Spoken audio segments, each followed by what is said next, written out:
ब्रह्मांड की अनंत निस्तब्धता में जहां समय भी महादेव के चरणों में ठहर जाता है, वहीं एक क्षण आया जब सृष्टि का संतुलन डगमगाने लगा। देवता, ऋषि और स्वयं दिशाएं भयभीत थीं, क्योंकि सृजन के गर्व ने मर्यादा की सीमाएं लांघ दी थीं। ब्रह्मालोक में सृजनकर्ता ब्रह्मा जी के हृदय में अहंकार उत्पन्न हुआ। उन्होंने कहा, मैं ही सर्वोच्च हूं, सृष्टि मेरे बिना नहीं चल सकती, यहां तक कि महादेव भी मेरे सृजन के बिना अधूरे हैं। देवगण स्तब्ध रह गए।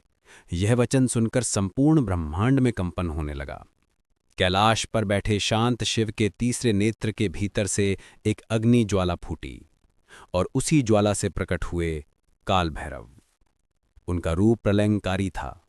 काजल से भी गहरा वर्ण, नेत्रों में अग्नि की लपटें, गले में खोपड़ियों की माला, हाथ में त्रिशूल और तलवार, वे स्वयं काल का मूर्त स्वरूप थे।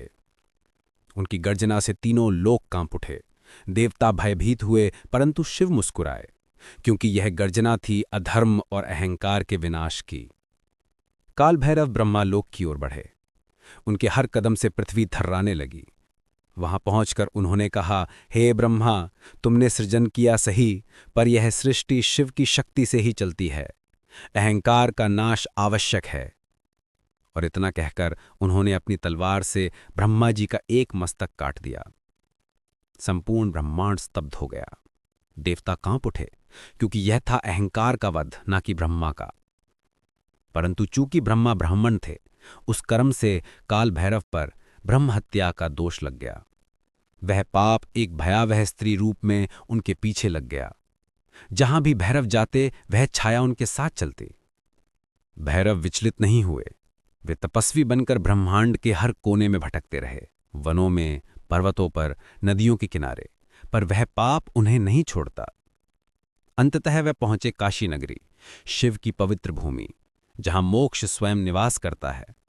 जैसे ही भैरव ने काशी की भूमि पर पग रखा, वह पाप रूपी छाया उसी क्षण विलीन हो गए। ब्रह्मा का खोपड़ा उनके हाथ से गिरा और वे मुक्त हो गए। उसी क्षण वहां महादेव प्रकट हुए। उनकी वाणी गूंजी, हे भैरव, तुम मेरे ही स्वरूप हो, काल के अधिपति। आज से तुम इस काशी के कोतवाल, इस भूमि के रक्षक बनोगे। कोई भी जीव इस पवित्र नगर में तुम्हारी अनुमति के बिना प्रवेश या प्रस्थान नहीं कर सकेगा।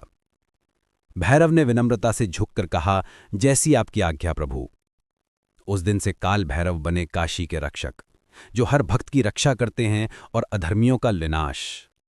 आज भी जब कोई काशी आता है तो पहले काल भैरव मंदिर जाकर प्रणाम करता है, क्योंकि वही तय करते हैं कि किसे शिव की कृपा प्राप्त होगी और किसे मोक्ष का वरदान मिलेगा। जय काल भैरव, काशी के कोतवाल, काल के स्वामी। जय महादेव की प्रचंड छाया।